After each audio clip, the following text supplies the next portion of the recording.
नमस्कार दोस्तों। आज मैं आपको ले चल रहा हूं भारत के सबसे भयावह और रहस्यमयी किले की ओर, भानगढ़। कहते हैं यहाँ सूर्यास्त के बाद सिर्फ आत्माएं रहती हैं, इंसान नहीं। रात के 9 बजे थे। 4 दोस्त अंकित, रोहन, सृष्टि और नेहा एडवेंचर में भानगढ़ का नाम सुनकर वहीं जाने निकल पड़े।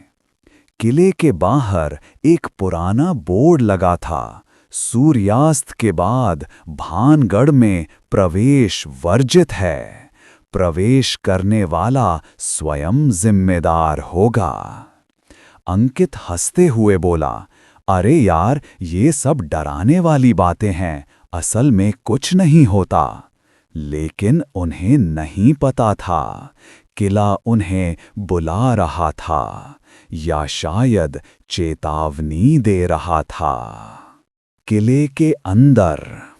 जैसे ही चारों ने किले के अंदर कदम रखा, अचानक हवाएं तेज होने लगीं। चारों ओर अंधेरा और सन्नाटा। टॉर्च की रोशनी में टूटी दीवारें, काले कोने, और ऐसा लगता था जैसे कोई उन्हें देख रहा हो। नेहा ने कहा, मुझे यहाँ बिल्कुल अच्छा नहीं लग रहा, चलो वापस चलते हैं। पर रोहन ने कहा, सिर्फ 5 मिनट रुकते हैं, फोटो लेनी है। उसी समय एक भारी दरवाजे की कड़ाक आवाज पूरे किले में गूंज उठी। चारों डरकर एक दूसरे के पास खड़े हो गए। राजकुमारी रत्नावती की परछाई। सृष्टि अचानक रुक गई। उसकी आंखें एक टूटे महल की सीढ़ियों की तरफ टिक गईं। वहां एक सफेद साया धीरे धीरे उतरता दिखाई दे रहा था। उसका चेहरा ढका हुआ, पर उसकी चूड़ियों की झनझनाहट सुनाई दे रही थी। सृष्टि कांपते हुए बोली, वो कौन है? अंकित ने टॉर्च उस साए पर फेंकी और साया गायब।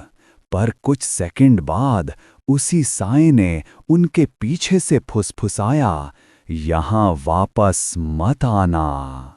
चारों चीख पड़ा और भागने लगा। भागते भागते रोहन गिर पड़ा। उसके पीछे कदमों की आवाज आने लगी, धीमी, फिर तेज और फिर बहुत करीब।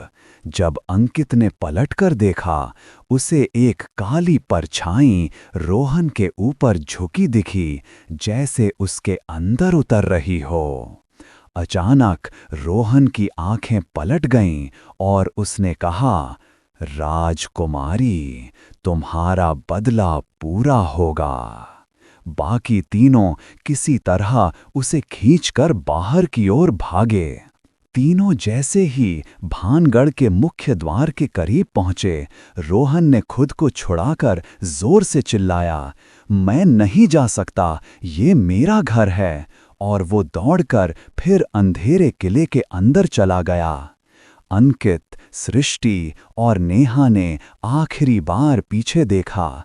किले की दीवार पर वही सफेद साया धीरे धीरे मुस्कुराता हुआ खड़ा था।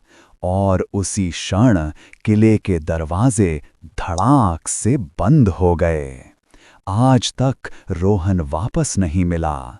सरकारी रिकॉर्ड में उसे मिसिंग बताया गया, लेकिन स्थानीय लोग कहते हैं उसकी परछाई अब भानगढ़ किले की दीवारों पर घूमती है और हर आने वाले से कहती है, वापस मत आओ।